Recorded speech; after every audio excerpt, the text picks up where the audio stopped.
Hey there, dear my friend. Welcome to Tipsy Twilight Whispers. Here, we combine the gentle sounds of rain, soothing music, and bedtime stories to help you relax and drift off into a peaceful sleep.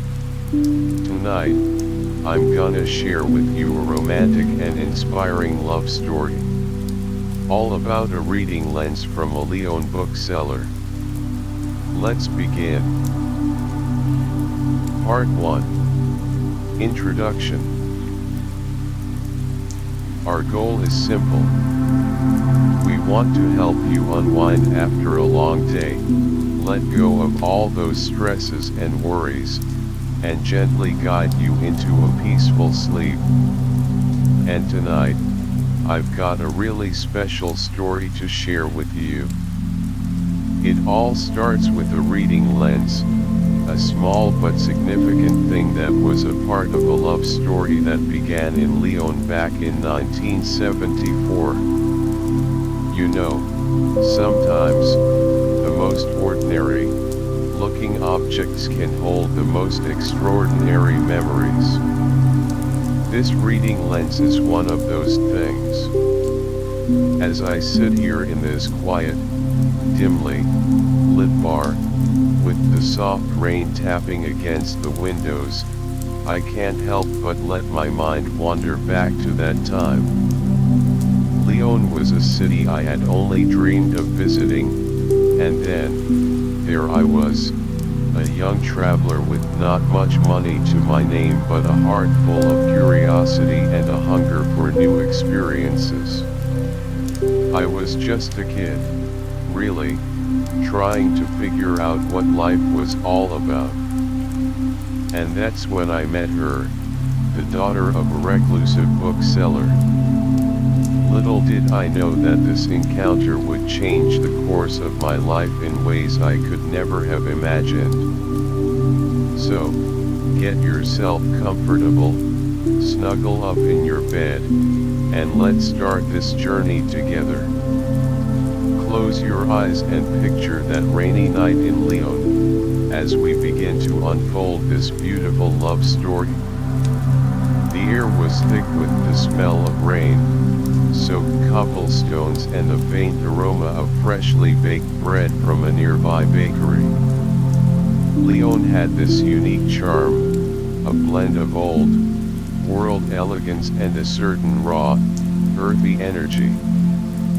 I was walking aimlessly through the narrow streets, my clothes already damp from the rain. I was looking for a place to take shelter, a warm corner where I could wait out the storm. And then, I saw it, a small, unassuming bookstore tucked away between a couple of larger buildings. The sign above the door was a bit faded, but the warm glow from the windows was inviting. I pushed open the door, and a little bell tinkled, announcing my entrance. The inside of the store was a haven. Shelves upon shelves of books lined the walls, some old and tattered, others looking as if they had just been printed. There was a faint smell of dust and aged paper, a smell that I would come to associate with comfort and knowledge. As I stepped further into the store, I heard a soft voice. It was like a gentle melody, and it was coming from the back of the store. I followed the sound, my eyes scanning the books as I walked. And then, I saw her. She was sitting in a small nook, a book in her hands, and she was reading poetry aloud. Her voice was so soft, so filled with emotion, that I was immediately drawn to her. She had this air of quiet intelligence about her, her eyes bright with a love for the words she was reading. I stood there, almost transfixed, listening to her. I didn't want to interrupt, but at the same time, I wanted to know more about this girl who was so lost in the world of poetry.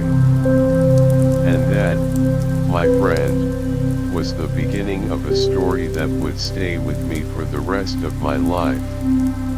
Part 2. Arrival in Lyon.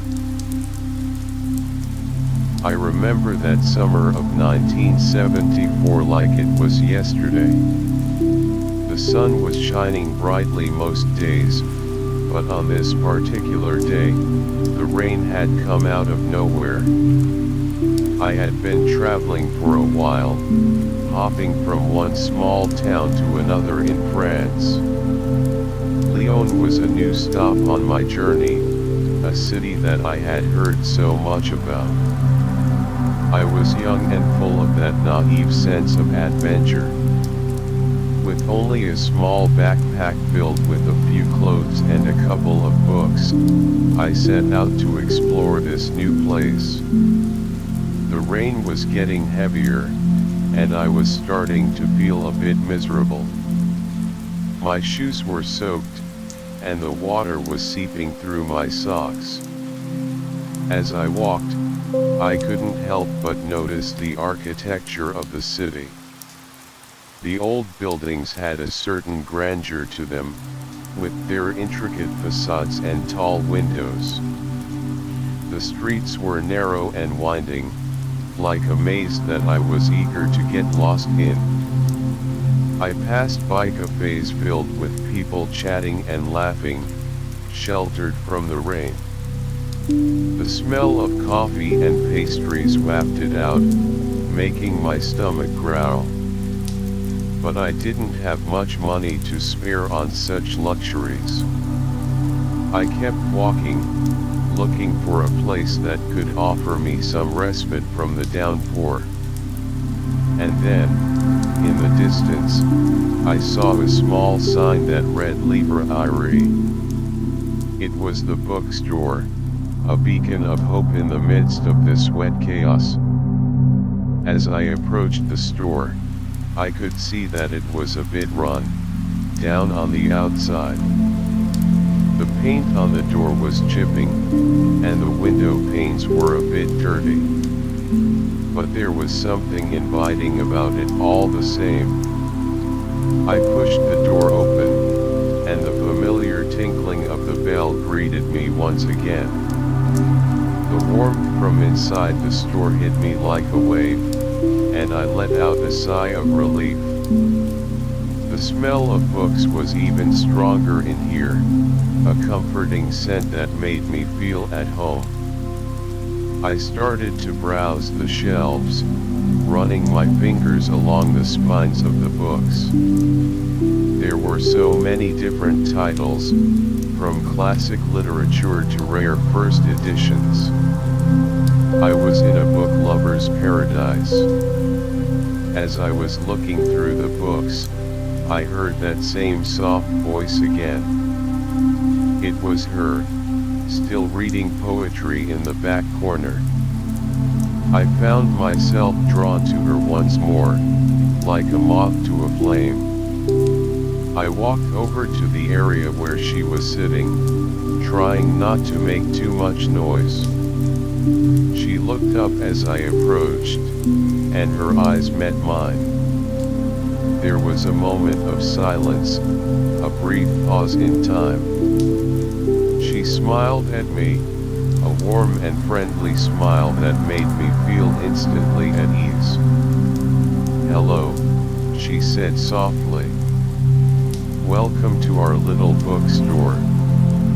I stammered out a greeting, suddenly feeling a bit nervous.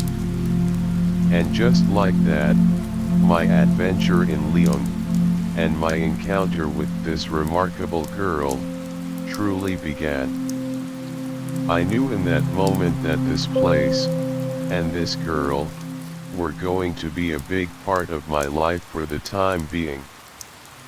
The rain outside continued to pour, but inside the bookstore, I felt a sense of warmth and belonging. Part 3. Encounter in the bookstore. I stood there, a bit tongue-tied, as her smile seemed to light up the dimly lit corner of the bookstore. Her eyes were a deep shade of blue, like the ocean on a calm day. They sparkled with intelligence and a kind of gentle curiosity as she looked at me. "Are you looking for something in particular?" she asked, her voice still soft and melodious. I fumbled for words, not quite sure how to answer. I was just looking for a place to get out of the rain," I finally managed to say. She laughed softly, a sound that was like music to my ears. "Well, you've come to the right place then," she replied. "Rainy days are the perfect time to get lost in a book."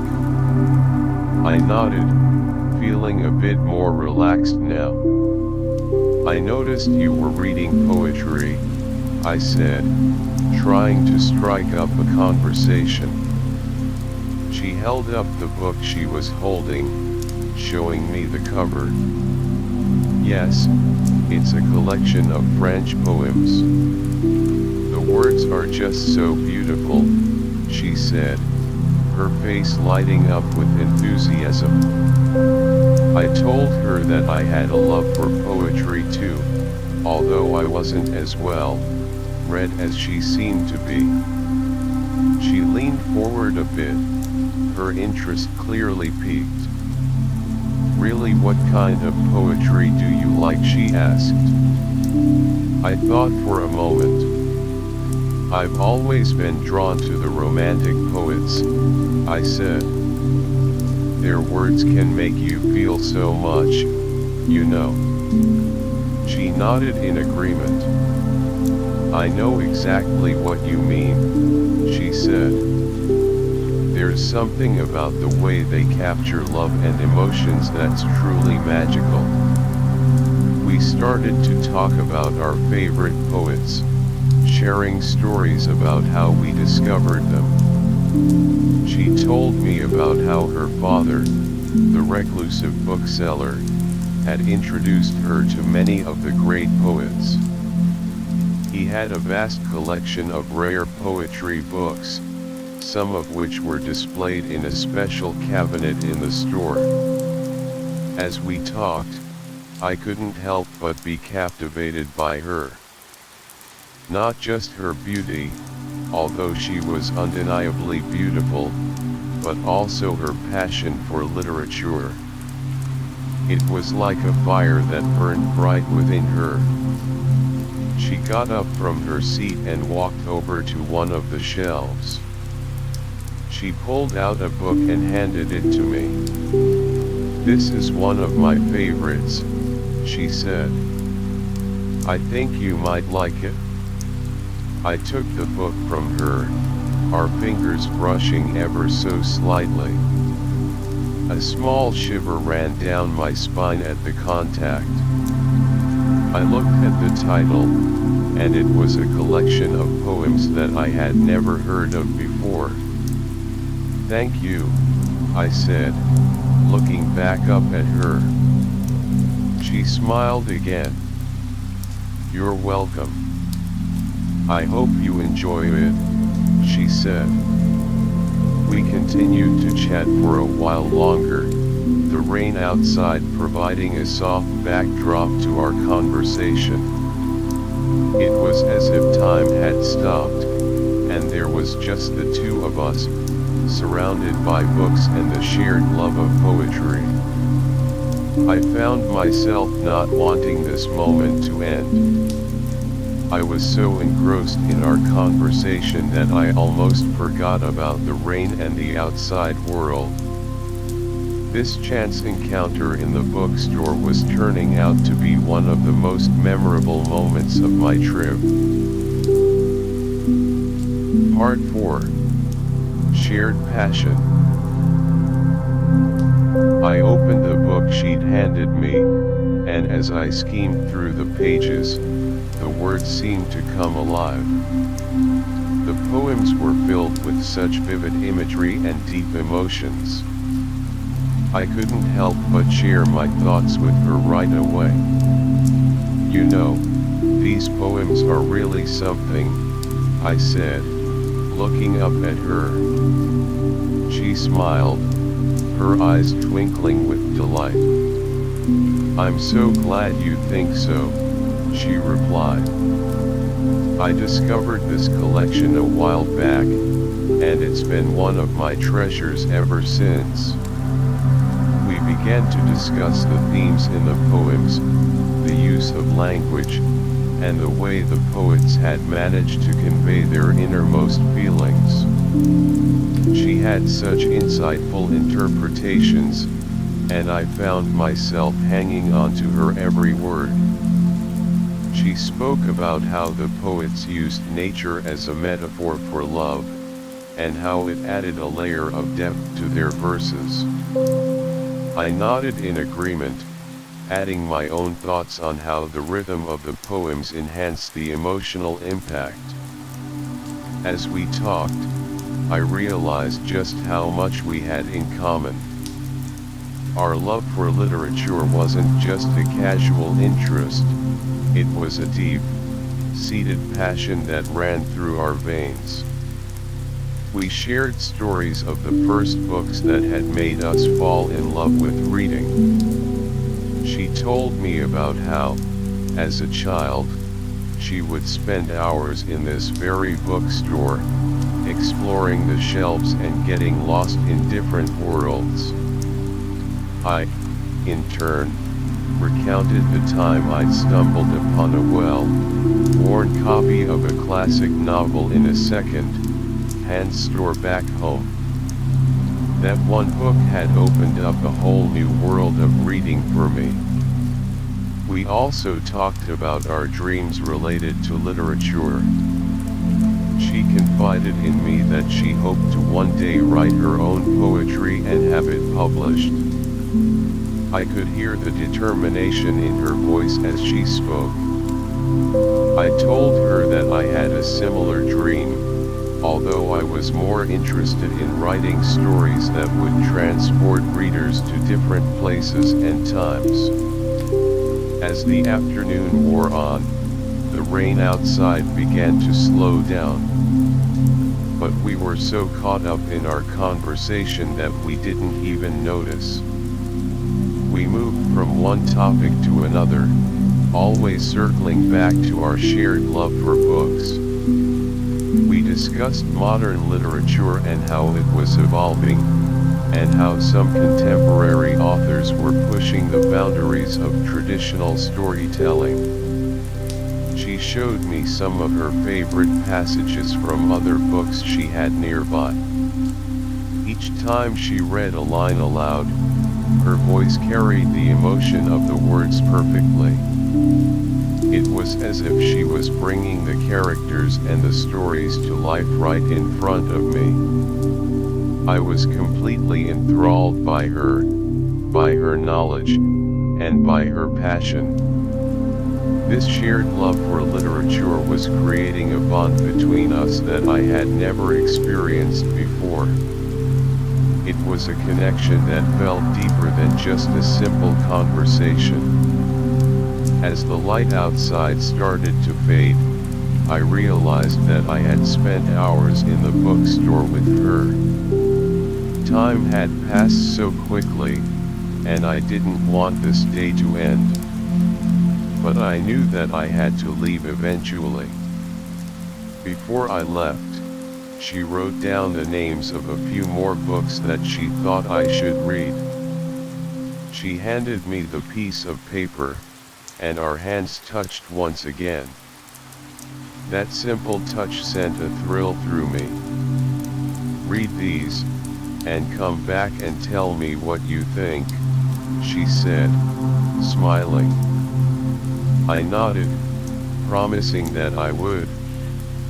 And with that, I reluctantly left the bookstore, carrying with me the memories of this wonderful afternoon and the promise of future conversations. Part 5. Daily interactions.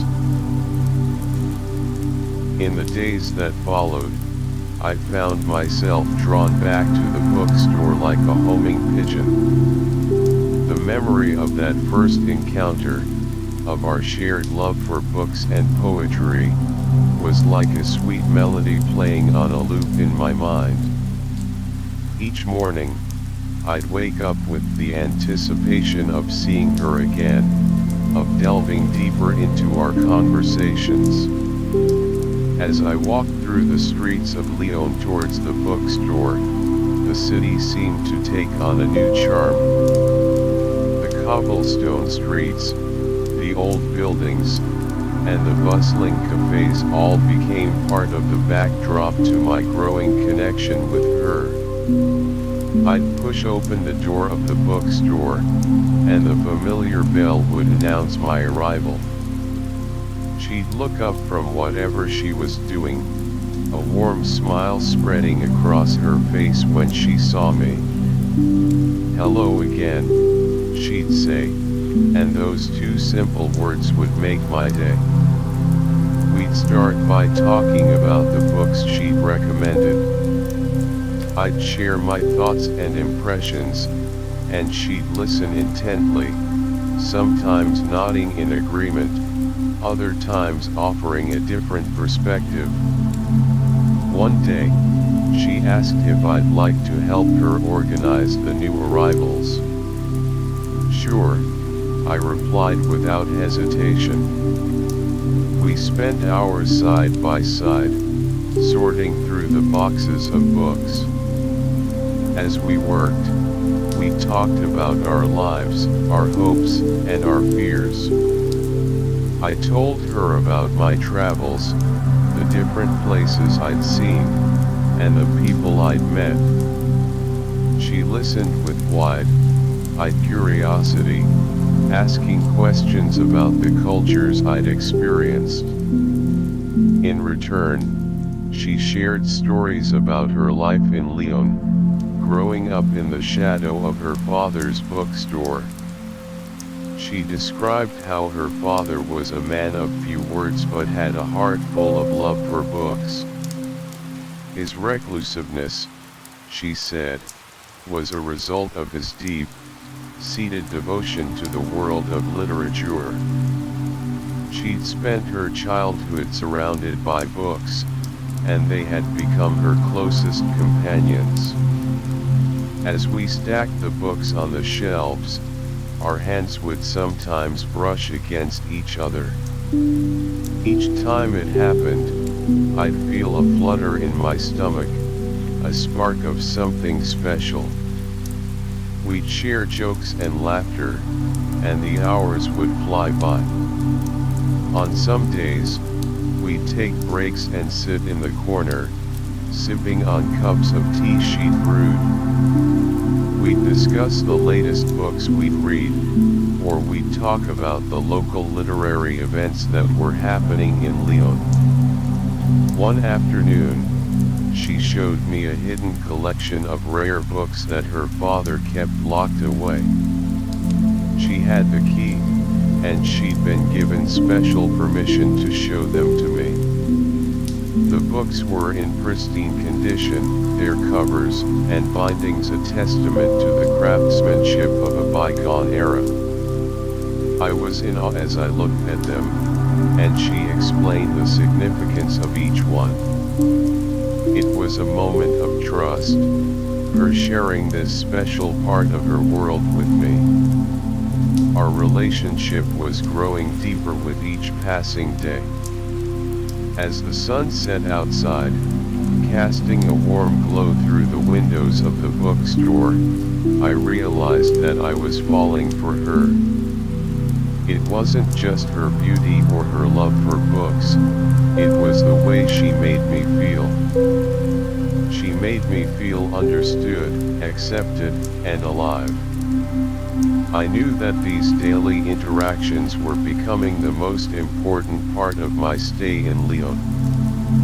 And I couldn't wait to see what the next day would bring. Part 6. Family obstacles.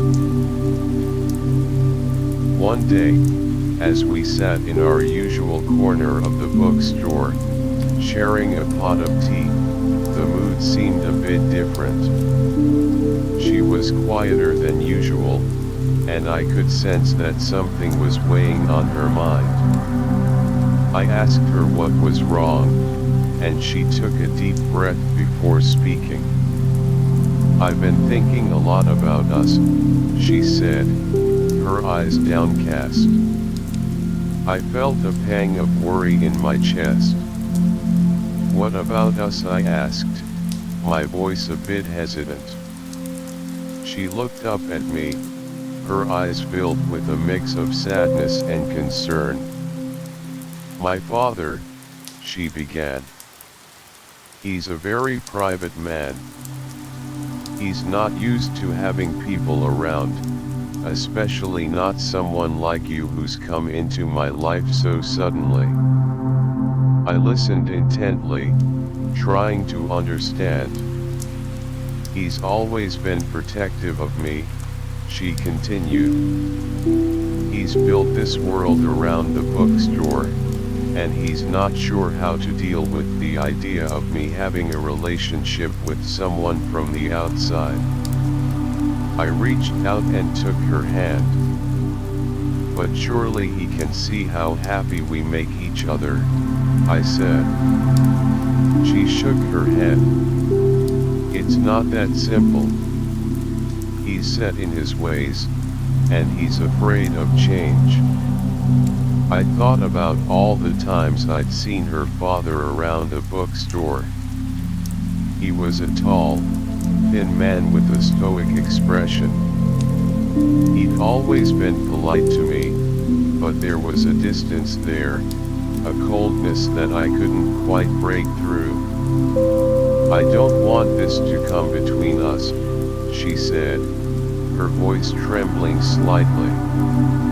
I squeezed her hand reassuringly. "It won't. We'll find a way to make him see that we're good for each other." But deep down, I knew it wouldn't be easy. Her father's reclusiveness was like a wall that we would have to find a way to scale. We spent the rest of the afternoon discussing different ways to approach him. She suggested that we invite him to join our conversations about books. "He might be more open if he sees that you share his love for literature," she said. I agreed, thinking that it was a good start. But when we broached the subject with her father later that week, he was hesitant. "I appreciate the offer," he said, his voice gruff. "But I have my own work to do." We tried again a few days later, this time showing him some of the books we'd been discussing. He looked at them briefly, nodded, and then went back to his work. It was clear that he wasn't ready to let me into their world just yet. As the days passed, the tension between us and her father seemed to grow. She was caught in the middle, torn between her love for me and her loyalty to her father. I could see the stress on her face, and it broke my heart. We continued to see each other, but the shadow of her father's disapproval hung over us. It was like a dark cloud that threatened to rain on our parade of happiness. I knew that we had to find a solution soon, or else this could end up tearing us apart. But for now, all we could do was hold on to each other and hope that things would change. We spent our time together cherishing every moment, knowing that our time might be limited. Part 7. Setbacks and Persistence. Despite the setbacks with her father, we were determined not to let his disapproval break us apart. We continued to meet at the bookstore whenever we could, though we were more cautious now. Each time I entered the store, I'd glance around nervously, half expecting her father to appear and send me away. But she was always there, her smile a beacon of hope in the midst of this growing storm. We'd find a quiet corner, away from prying eyes, and talk in hushed tones. Our conversations became even more precious, filled with a sense of urgency and longing. One day, I decided to try a different approach with her father. I waited until he was alone in the store, organizing some old books in the back room. Taking a deep breath, I walked up to him. "Sir," I said, trying to sound confident. "I know you may not approve of my relationship with your daughter, but I want you to know that I truly care about her." He looked up at me, his expression unreadable. "You're a traveler," he said flatly. "You'll be gone soon enough, and then what, she'll be left heartbroken?" I shook my head. "I can't promise what the future holds, but I can promise that I'll do everything in my power to make her happy while I'm here," I replied. He scoffed. "Words are cheap. Actions speak louder." I knew he had a point. "I understand, sir. I'll show you that I'm worthy of her trust," I said. He just turned back to his books, effectively ending the conversation. I left the back room feeling dejected but still determined. I told her what had happened, and she gave me a sad smile. "I'm sorry," she said. "He's always been like this. But don't give up, please." So, I didn't. I started to help out around the bookstore more. I'd come in early and clean the shelves, dust the books, and even help with the inventory. Her father didn't say much, but I could tell that he noticed my efforts. One day, as I was carrying a heavy box of books, he came over and helped me. It was a small gesture, but it gave me hope. "Thank you," I said, and he just nodded. We still had a long way to go, but I could sense a slight thaw in his attitude. Our secret meetings continued, and our love grew stronger with each passing day. We'd talk about our dreams, our fears, and our plans for the future, as if the shadow of her father's disapproval didn't exist. I knew that we were facing an uphill battle, but I was willing to fight for her, for our love. And she was right there with me, holding my hand, giving me the strength to keep going. We'd steal moments together, whether it was a quick glance across the store or a few minutes of whispered conversation in the alleyway behind the bookstore. These moments were like precious jewels, and we held onto them tightly. As the weeks passed, I started to believe that maybe, just maybe, we could overcome this obstacle. We just needed to be patient, persistent, and most of all, keep our love alive. Part 8. Brief separation. One fateful day, a letter arrived that would change the course of our budding relationship. I had been expecting news from home, but what I found inside the envelope was not what I had hoped for. My family was facing some financial difficulties, and they needed my help. I sat in the corner of the bookstore, the letter in my hands, my heart heavy. She saw the look on my face and immediately came over. "What's wrong?" she asked, her eyes filled with concern. I showed her the letter, explaining the situation. She listened intently, her hand on my arm in a gesture of support. "I have to go back," I said, my voice barely above a whisper. "My family needs me." She nodded, though I could see the pain in her eyes. "I understand," she said. "Family is important." We spent the rest of the day together, trying to make the most of the time we had left. We walked through the streets of Lyon, hand in hand, not saying much, but the silence was filled with unspoken emotions. As the sun began to set, we found ourselves back at the bookstore.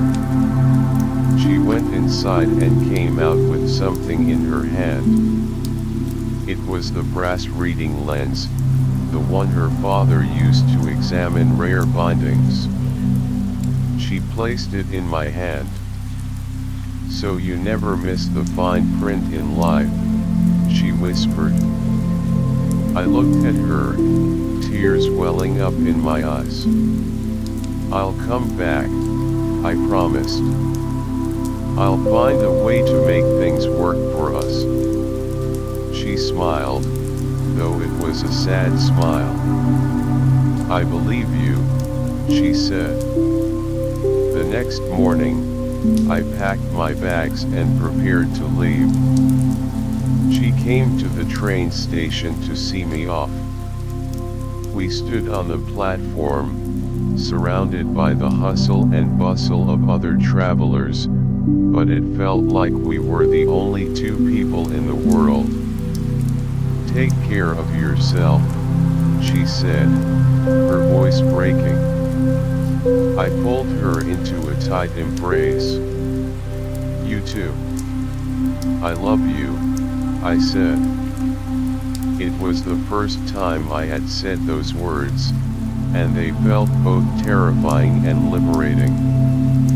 She looked up at me, her eyes shining with tears.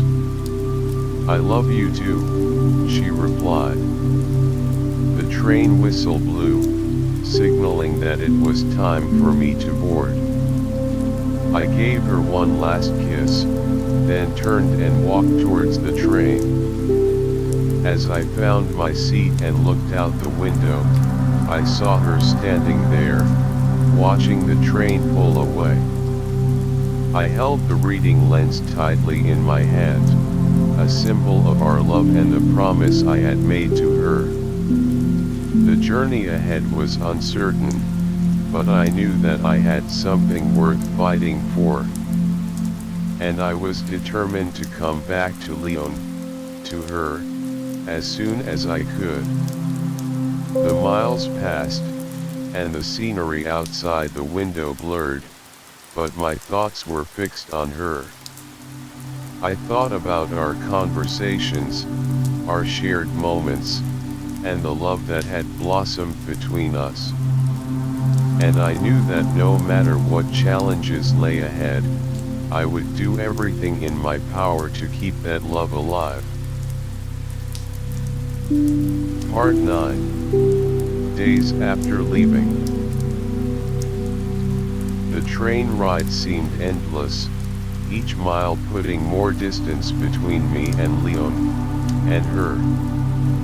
As I settled into my new reality back home, the weight of my family's problems bore down on me. I threw myself into helping them, taking on odd jobs and trying to sort out the financial mess.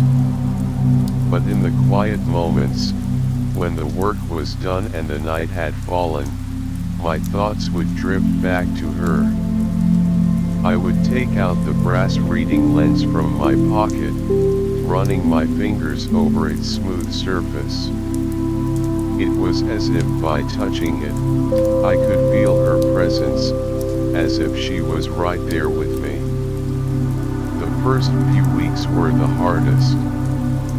I missed the smell of the bookstore, the sound of her voice reading poetry, and the warmth of her smile.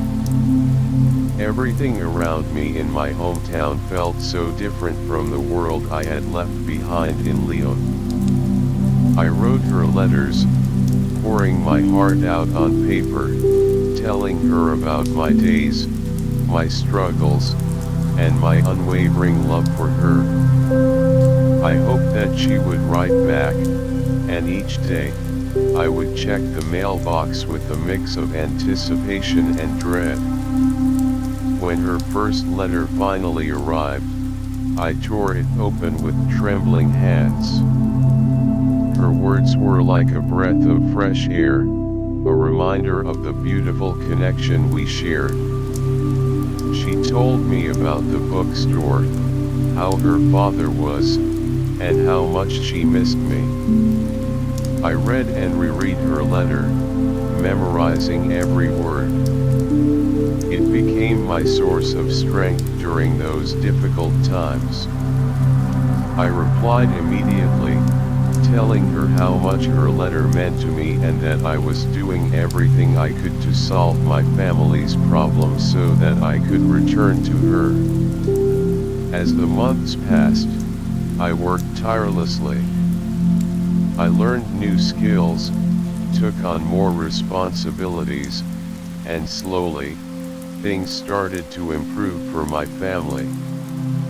But through it all, the thought of her was always with me.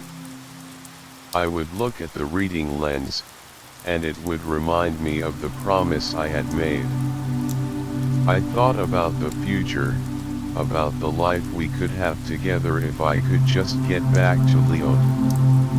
I imagined us sitting in the bookstore, sharing new books and new stories, our love growing stronger with each passing day.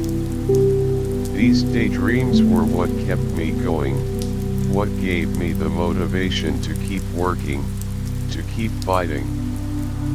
I also started to save money, setting aside every extra penny I earned. I knew that the journey back to Lyon would cost money, and I wanted to be prepared. The world around me was changing, but my love for her remained constant.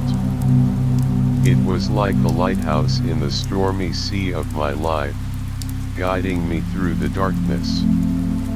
And as I looked towards the future, I held on to the hope that soon, very soon, I would be able to see her again, to hold her in my arms, and to pick up where we had left off.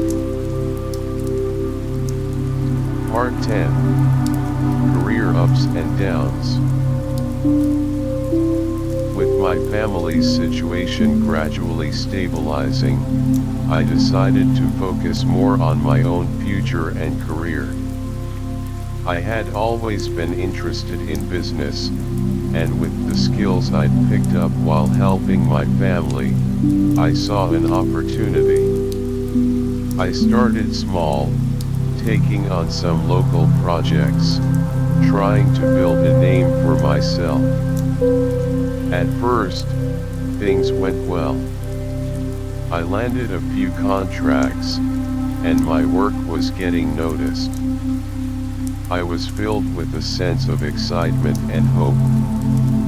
Maybe, just maybe, I could create a successful career and then return to Lyon in a better position. I worked long hours, pouring my heart and soul into my projects.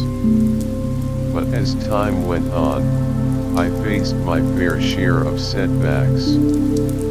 One of my major clients backed out at the last minute, leaving me in a difficult position. I had already invested a lot of time and resources into the project, and now, I was left scrambling to find a solution. I was stressed and worried. I thought about giving up, about just going back to Lyon without any real plan. But then, I would look at the brass reading lens on my desk, and I would remember her. I remembered the way she believed in me, the way she encouraged me to follow my dreams.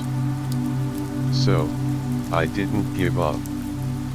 I reached out to other potential clients, pitched my ideas, and tried to salvage the situation.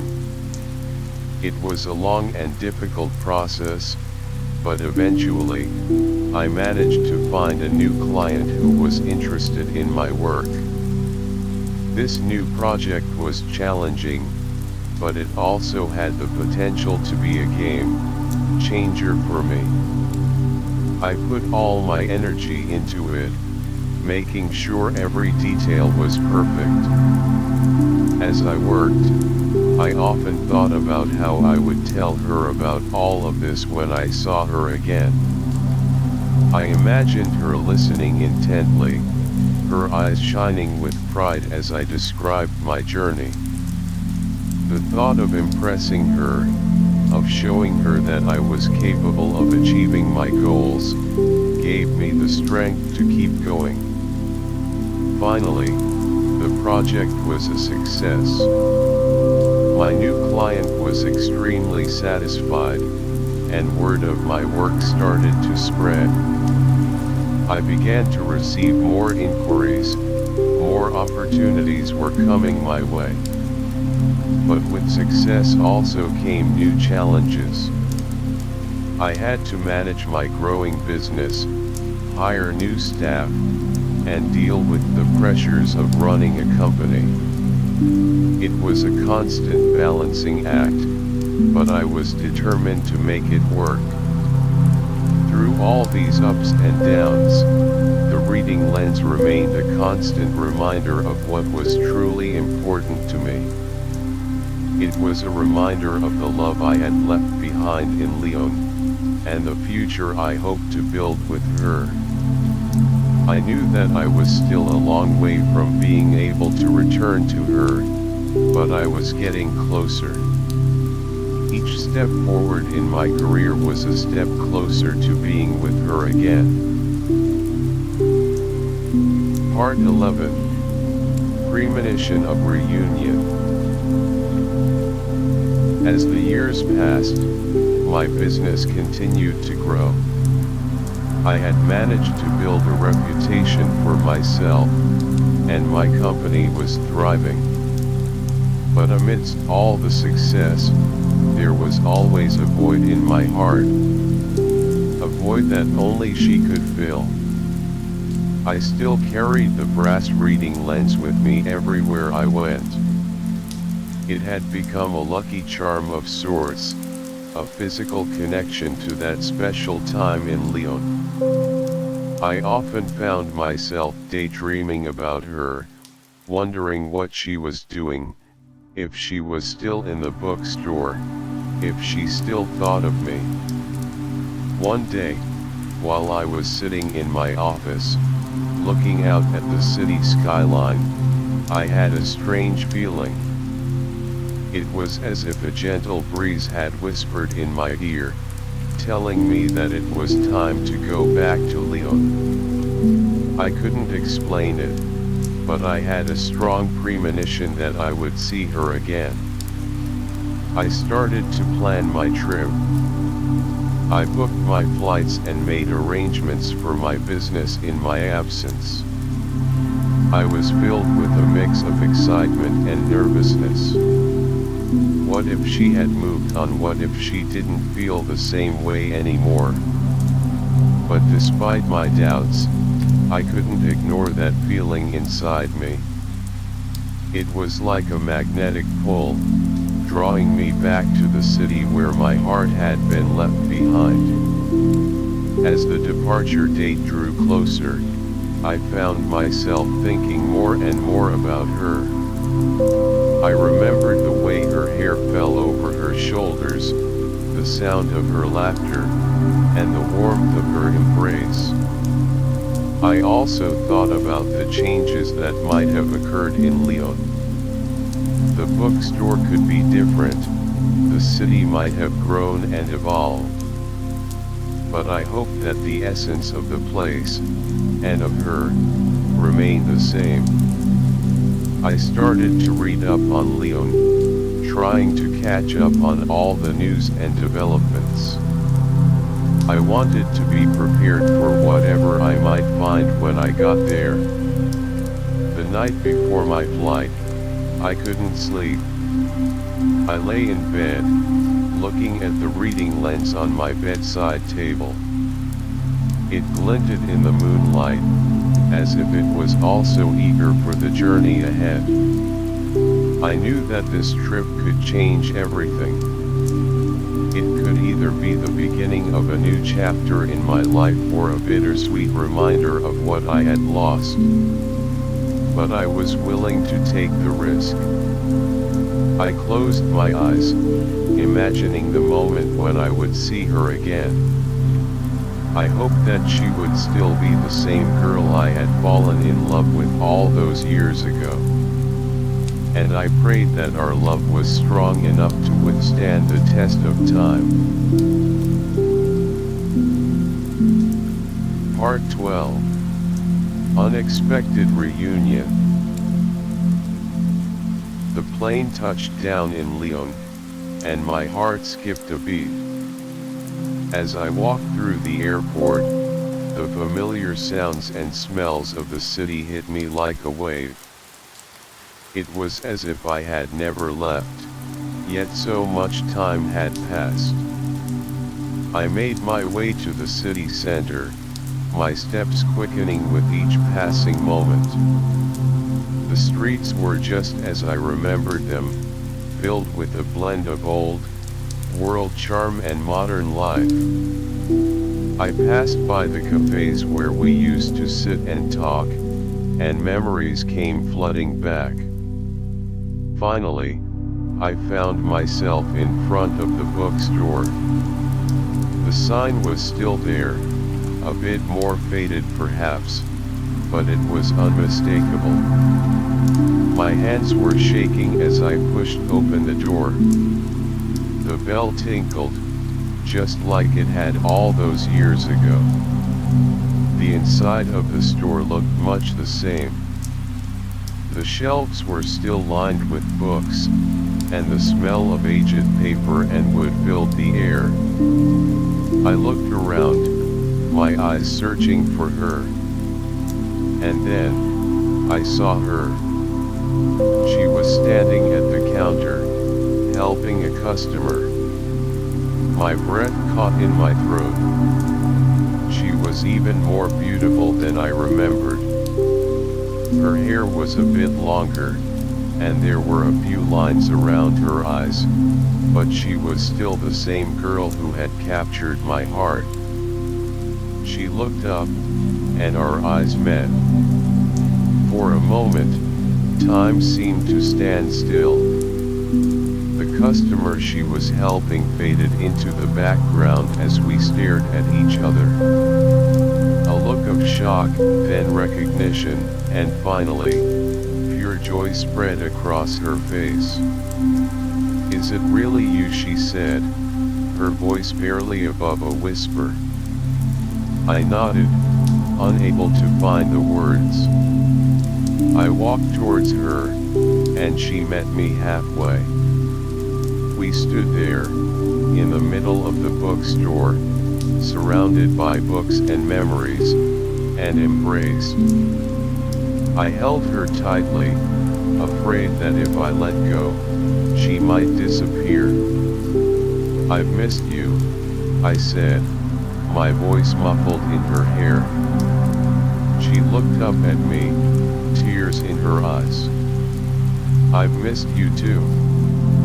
I never thought I'd see you again." We talked for what seemed like hours, catching up on each other's lives. She told me about how the bookstore had been, how her father had passed away a few years ago, leaving her the business. I shared my journey, the ups and downs of my career, and how she had been the driving force behind my determination. As we spoke, I couldn't help but feel a sense of destiny. Here we were, together again, after all these years. It was as if the universe had conspired to bring us back together. The other customers in the store came and went, but we were lost in our own world. This unexpected reunion was everything I had hoped for and more. And I knew, in that moment, that I was never going to let her go again. Part 13. Rekindling the Love. As we sat in a quiet corner of the bookstore, our hands intertwined, it felt like no time had passed at all. The connection we had shared all those years ago was still there, as strong as ever. The air around us was filled with a sense of warmth and familiarity, despite the years that had separated us. We continued to talk, delving deeper into the details of our lives since we last saw each other. I told her about the long nights I'd spent working, always keeping her in my thoughts, using our memories as motivation. She shared stories of how she'd struggled to keep the bookstore running after her father's passing, but how the love for books and the memories of our time together had kept her going. As we spoke, I noticed the way her eyes sparkled when she talked about the bookstore, and how her face lit up when I mentioned something we'd shared in the past. It was clear that the love we had once had was not only still alive but had the potential to be even stronger. I reached into my pocket and pulled out the brass reading lens. "Look," I said, showing it to her. "I've kept it with me all these years." She smiled, a tear rolling down her cheek. "I'm so glad you did. It was a part of my father, and now it's a symbol of our love." We spent the rest of the day together, exploring the city as if we were tourists. We visited the places we used to go, the parks where we'd walked hand in hand, and the cafes where we'd shared our dreams. Each place we visited was filled with memories, and with each step, our love seemed to rekindle. As the sun began to set, casting a warm glow over the city, we found ourselves back at the bookstore. We stood outside, looking at the storefront, and I turned to her. "I don't want to lose you again," I said. "I want to be a part of your life, to help you with the bookstore, to build a future with you." She looked up at me, her eyes filled with love and hope. "I want that too," she replied. "I've always wanted that." In that moment, under the fading light of the sunset, we shared a kiss. It was a kiss filled with all the love, longing, and hope that had built up over the years. It was a promise of a new beginning, a second chance at the love we had once thought was lost. We knew that there would be challenges ahead, but we were ready to face them together. The love we had rediscovered was stronger than any obstacle that could come our way. And as we walked into the bookstore, hand in hand, I felt a sense of peace and contentment wash over me. I was home, with the woman I loved, and I knew that this was where I was meant to be. Part 14. Facing the Family. Now that we were back together, there was still one significant hurdle we had to face: the memory of her father's disapproval. Even though he was no longer with us, his shadow seemed to loom over our new-found happiness.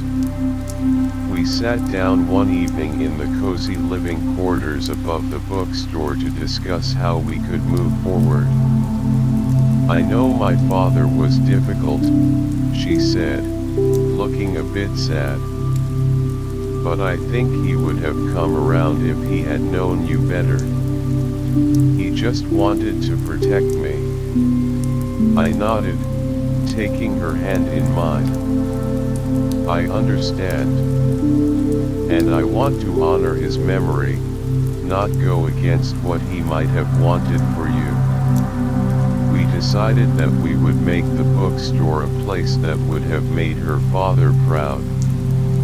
We started by making some changes to the layout, creating more inviting reading nooks and displays that showcased the rare books her father had cherished. I also began to use my business skills to help promote the bookstore. We set up an online store, and I reached out to local literary events, hoping to attract more customers. She was initially hesitant about some of these modern changes, worried that it might take away from the charm of the old-fashioned bookstore. But as we started to see the positive results, with more people coming in and the online sales gradually increasing, she began to see the value in it. We worked side by side, day in and day out, and our relationship grew stronger with each passing day. However, there were still times when we would feel a twinge of doubt. What if her father, wherever he was still not happy with our relationship? We would talk about these fears, reassuring each other that we were doing our best. One day, while we were going through some old boxes in the attic of the bookstore, we found a journal that her father had kept. As we flipped through the pages, we discovered that he had written about his concerns for her, but also his hopes for her happiness. In one entry, he had mentioned seeing the way she looked at me, and how he could tell there was something special between us. It was as if he had been on the verge of accepting me, but his own fears and reclusiveness had held him back. Reading those words was like a weight being lifted off our shoulders. We realized that we had been carrying a burden that perhaps we didn't need to bear. Her father, in his own way, had wanted her to be happy, and we were determined to do just that. We decided to hold a small memorial for her father in the bookstore, inviting some of the regular customers and old friends who had known him. It was a way for us to pay our respects and also to move forward as a couple, with the knowledge that we had his silent blessing. As we prepared for the memorial, we worked together, making the bookstore look its best. We arranged flowers, set out some of his favorite books, and created a display of his old photographs. It was a labor of love, not just for her father, but for our relationship as well. Part 15. Happy Ending. The day of the memorial dawned bright and clear. A gentle breeze carried the promise of new beginnings. The bookstore, usually a haven of quiet solitude, was now bustling with activity. People trickled in, their arms filled with flowers and memories, ready to pay their respects to the man who had been the heart and soul of this place for so long. As they entered, their eyes were drawn to the carefully arranged displays. Photographs of her father, a young and vibrant bookseller, stood alongside some of his most treasured first edition books. Each picture told a story of a life dedicated to literature. A life that had unknowingly set the stage for our love story. Friends and customers alike took turns sharing anecdotes about her father. One old man recalled how he had helped him find a rare copy of a long, lost novel. A quest that had taken months but had ultimately brought them closer. A young woman spoke of how his love for books had inspired her to pursue a career in literature. These stories painted a vivid picture of a man who, though reclusive, had touched the lives of many. She and I stood side by side, listening intently. A sense of peace washing over us. With each story, the weight of her father's past disapproval seemed to lift a little more. It was as if, through the collective memories of those who had known him, we were finally able to understand him better. After the memorial, the bookstore took on a new lease on life. We threw ourselves into our work with renewed vigor. The cafe area we had added became a hub of activity. The smell of freshly brewed coffee mingled with the scent of aged paper, creating a warm and inviting atmosphere. We hosted regular book reading events, where local authors would come and share their works. These events not only attracted more customers but also helped to foster a sense of community among book lovers in Lyon. The bookstore became a place where people could come together, share their thoughts, and connect over their love for literature. Our relationship, too, continued to blossom. We supported each other through the ups and downs of running the business. On days when the workload was overwhelming, we would take a break, sit in the corner of the cafe, and simply enjoy each other's company. We traveled together, visiting book fairs in different parts of the world, bringing back new and unique books to add to our collection. As the years rolled by, our love story became a part of the bookstore's lore. Customers would often ask us how we had met, and we would happily share our tale. It was a story of chance, of love, and of perseverance. And through all these years, the brass reading lens remained a constant presence. It was placed in a small, glass, enclosed display near the entrance of the bookstore. Every time I looked at it, I was reminded of that fateful day when I first laid eyes on her. Of the journey that had brought us to this place. Now, as I sit here in this cozy, dimly lit bar, the rain outside creating a soft, rhythmic melody, I am filled with a deep sense of contentment. I think back on our story, a story that has been written with the pages of time. Filled with love, challenges, and ultimately, happiness. Dear listener, I want to take a moment to thank you for accompanying me on this journey. I hope this story has wrapped around you like a warm blanket, soothing your mind and helping you relax. In these moments of quiet, As you lie in your bed, I hope it has transported you to a world of love and beauty. A world where anything is possible.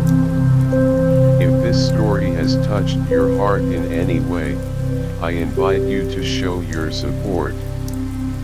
Subscribe to our channel Tipsy Twilight Whispers. Your likes, shares, and comments are the fuel that keeps us going, enabling us to create more stories like this one. They are a testament to the power of storytelling and the connection we share through these bedtime tales. So, as the night deepens and sleep beckons, I bid you a gentle good night. May your dreams be filled with the same warmth and love that our story holds. Sweet dreams, dear listener.